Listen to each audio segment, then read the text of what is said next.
مجھے بتائیے جو امریکہ کی طرف سے ان جو ابھی انوائے ایک اسپیشل مشن کے اپوائنٹ ہوئے ہیں ٹرمپ ایڈمنسٹریشن میں، تو وہ جو سٹیٹمنٹس دے رہے ہیں، فری عمران خان، ریلیز عمران خان، یہ جو باتیں کر رہے ہیں، کیا ہم آنے والے دنوں میں امریکہ کی طرف سے مزید یہ پریشر دیکھنے جا رہے ہیں کہ ان کے ریلیز کے لیے امریکن ایڈمنسٹریشن جو ہے وہ پاکستان پر باقاعدہ دباؤ دے گی؟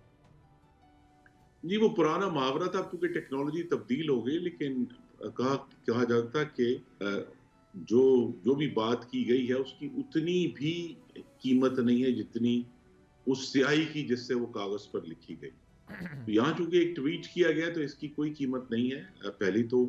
بہت سارے لوگ بھول گئے ہیں کہ ٹرمپ انتظامیہ نے 20 جنوری 2025 کو بھی حلف لے کر اپنی ذمہ داری سنبھال لی، اور ان کو بھی تقریباً کم از کم 5 سے 6 ہفتے ہیں جب تک وہ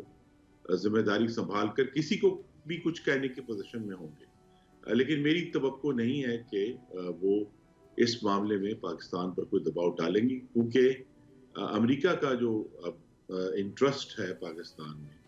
وہ بہت ہی محدود رہ گیا ہے، جبکہ اگست 2021 میں افغانستان سے ان کا انخلا ہوا سر تھا. یہ جو اس کے irregularities بعد سے کی تو بات کی ہے ان کے فورن آفس نے، you don't take it serious, مطلب ان کا یہ کہنا